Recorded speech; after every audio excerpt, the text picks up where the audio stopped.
Hi again, everybody. I'm Charles Mead. I'm the Director of Marketing and Public Relations for the Capital Area Council of the Boy Scouts, and I'm pleased to be joined once again by our Council's Key 3 leadership, Kura Villamani, our Council Commissioner, Anush Thakrar, our Council President, and John Yates, our Scout Executive. And we are talking today about our Council's new or soon to be new strategic plan that will stretch from 2024 to 2030.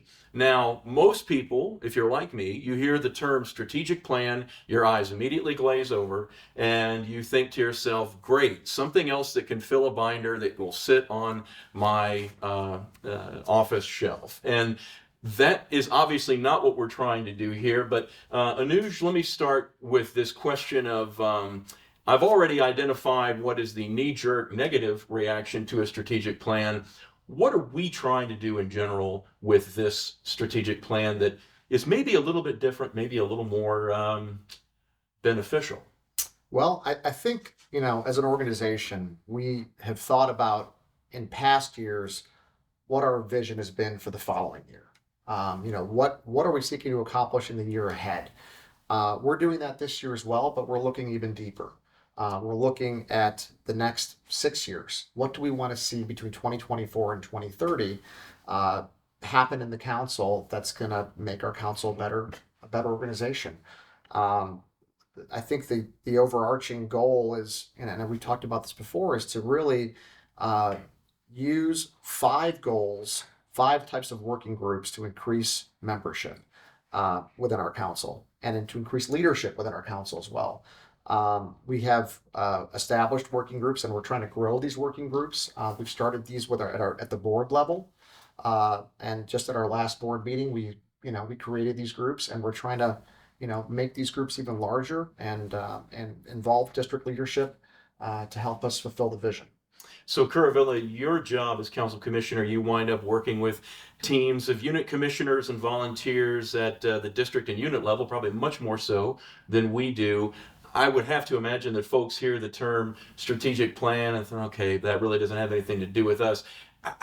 What are you hoping that we do differently to where there is really truly that value in this process that helps our units in our districts? Yes, if you think about the ones that we've set up, they are really the building blocks. And if you're going to build a block at the council level, but ignore the district level or the unit level, then you've missed your target. So we need to establish, so if we're talking about membership has to be done at all three levels. If we're doing development, we do it at a district level, and units have to raise money too. So there are all these different ways that from a strategic plan for the council, we have to incorporate all three aspects, the unit, the district, and the council. And the further things is these are items that will enable a better scouting program. If we have a better scouting Cub Scout program, that's going to help our Scouts BSA and then eventually our older youth programs. It'll take a few years to filter through, but these are the blocks that we have to build and strengthen now in order to succeed down the road. So we've alluded to 5 different areas. So we're talking about membership, the Cub Scout program, the older youth program. We're talking about development as well as our properties. And John, those 5 areas were not picked by accident. Some very distinct reasons why that is. Why are those areas in particular so important? And I think it's key that we're only addressing five. We really felt like as a council board and as council key three that we really wanted this strategic plan to only focus on 5 critical areas. We feel like we need to put a stake in the ground and grow. So membership is and unit service is a key component of the strategic plan. We felt like that a real need for us is to ensure that we deliver on a promise when we get those new Cub Scouts to join. Many of them join to get outdoors, and we want to make sure we can deliver on that promise, which is why that Cub Outdoor Program strategic group is critical to that success. We feel like that venturing, sea scouting, and exploring are vital, are really good programs, but they're also not very well known. And so we want to put a spotlight on those to see how we can grow our current membership there in the hundreds to in the thousands. Um, our properties, we've talked about it. We want our properties to be used fully every weekend with our scouting packs, troops, teams, crews, posts. and ships. We want to make sure that those units get an opportunity to use our facilities, and that those facilities are truly delivering on that outdoor promise that they have. So we're focused on that. And then we're going to need to raise some additional dollars to make all of those other four items happen, which is why the development side is so important. As Kerrville and Anuj have alluded, we're going to be unsuccessful in this plan if we don't engage key district and unit volunteers. And so we are encouraging our district leadership, district chairs and commissioners to help us identify volunteers at the unit and district level that can help be a resource for these 5 working groups, so that we can have the right people helping us get really good information from our trenches, and we can make really good decisions. And I think that's an important part for us to remember and to think about.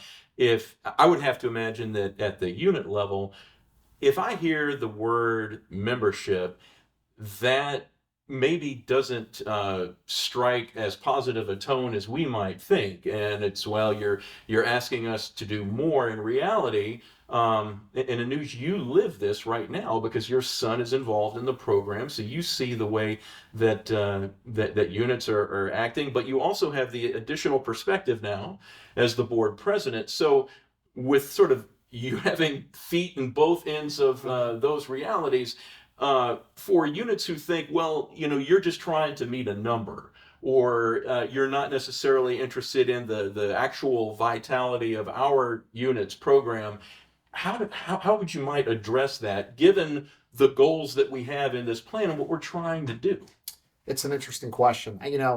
Like you said, having a son involved in scouting and then being involved at the council level, I see that the unit is almost like a microcosm of the council as a whole. As a council, we're trying to grow units, we're trying to grow districts, volunteers in districts, and trying to grow volunteers at the council level as well. At the unit level, it's the same concept. For a unit to survive, for there to be longevity, you have to fill in the vacancies that are created by scouts who leave the program. Either they have aged out of the program, or they're going on to do other things in scouting after they've eagled. It's the same concept at the district level as well. It's the same concept at the council level. We're looking for this program that we deliver to youth to survive and for there to be longevity. There has to be an ability for us to fill vacancies that are created. And the way to do that is through recruitment and recruiting adult volunteers, recruiting scouts, new scouts, but also, as we're talking about right now, recruiting district leadership into our strategic vision for 2024 through 2030. We need these types of strong volunteers to step up and provide us with their skill sets and their expertise on how we can execute this vision. We had the great pleasure of visiting several districts this past year, Bee Cave, Thunderbird, North Shore, met with great scouters who are very passionate about this program. And some of them are hardliners. I mean, some of these visits aren't easy for us because we're getting a lot of questions of, why aren't we doing this? Why aren't we doing that? How about we try this? These are all great ideas. And the way to get these ideas across the board is to get involved. And so that's exactly, I would think, the kind of feedback we want as a part of this process in Kerrville.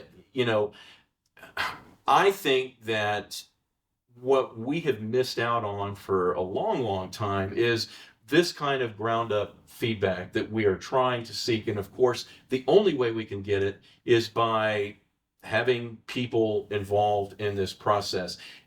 Considering all of that, is there maybe something that you, in your position as council commissioner, are hoping that we are able to accomplish with this process, and all of that input from folks at unit level, district level, to really give us something that is not just a plan that sits on a shelf, but truly is going to get us where we want to go? I'll go back to the joke that's made is, I'm from the government and I'm here to help. That's in many ways when people think of, I'm here from council and I'm here to help. They don't want it. They want to do it themselves. And so what we need to be doing is that interaction needs to be fixed so that we truly are helping them execute on their plans for their units, whether it's helping them, go to summer camp or go to, Cub Scout camp at either at Smiley V or the Lexington or other place like that. We need to help those adults, and that enables a stronger program, which will hopefully help more recruiting, more membership and things. But we can't just be top down. It has to be bottoms up. It's got back us both ways. We're looking to help both sides. Right. And John, from your perspective as the Scout executive, you mentioned earlier about needing to raise money in order to make everything else possible. There is, and playing off of Curavilla's comment, there is a necessity here to have the kind of input from our units in order to know, because there's only so much time in the day, there's so much energy that's possible, there are so many people that we know that can go into raising money, that we need to know where to focus those efforts in order to raise money. And the only way we'll know that is if we get that feedback from folks at the unit level. I think it's key to point out that it's not just membership in that one working group. It's membership and unit service, and we truly want to make sure that we're providing the best support that our units are asking for, and that our properties are addressing the needs that they have, and that our outdoor programs are getting delivered like they should. Those are, if we solve that, then I think we'll also have success on the development side, because they'll know that we're all working together to help make sure scouting thrives here in Central Texas. So, gentlemen, I think if we were all being honest, we would say that scouting has not always been the most innovative thinking group. So we really truly want to step outside of the way we would normally do something like this, to think creative, to get as many different points of view and bits of input as we can.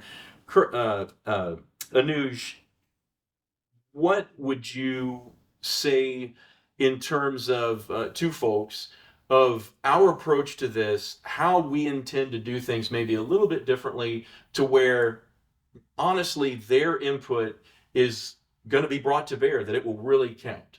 I think a few things. First, I think what we're doing in terms of these working groups is pretty innovative. I haven't seen or heard of too many other councils with strategic plans creating. And for the wood badgers out there, we have a vision, right? We have a vision of what we want our future success to look like, and we have 5 goals to accomplish that vision. These are 5 working groups. I think the creation of working groups over a long term is pretty innovative. It gives us time to actually develop a vision and execute it. In terms of innovation, also, I think that what we're seeing around the council, particularly with you and Peter, is that we're using technology more and more to get our message across. We're using LinkedIn and TikTok and Instagram and Facebook. These are things that were, 5-6 years ago, were not really in the mix in scouting. But with the population of scouting now being what it is, it's the TikTok generation. That's how we have to communicate and send our message across to the youth and to their parents. So I think that we're doing some things that are pretty unique in our council that are going to help us get to where we want to be. Curvely, your thoughts in terms of folks who maybe might be willing to participate in this process, but are worried that, well, what I'm going to present is not necessarily going to really be brought to bear as a part of all this. Yeah, and it's a fair critique, because that's in some ways what's been done before. But I think we truly recognize now is that Austin is, and our greater Austin area, is a vibrant, growing, talented community. And there are so many people that we haven't touched yet who can make a difference in our organization, who may be currently volunteers at the things or not volunteers. And those are the people we need to, because there's some incredible ideas, incredible energy out there, and we need to tap into that. So, John, as you are sort of the interface between our executive board and all of those incredible volunteers in that group, as well as our professional staff and the way that they interact with leaders at the unit level, the district level, what's your thought in terms of how we as a group can do better in terms of making sure that not only when we get the right folks involved here who are bringing all kinds of perspectives that we haven't had before, that truly we will do a better job this time in making sure that what they give us helps be built into this plan and makes us better. You know, you've heard me say it often, Charles, it's not just me saying this right now, but feedback is a gift.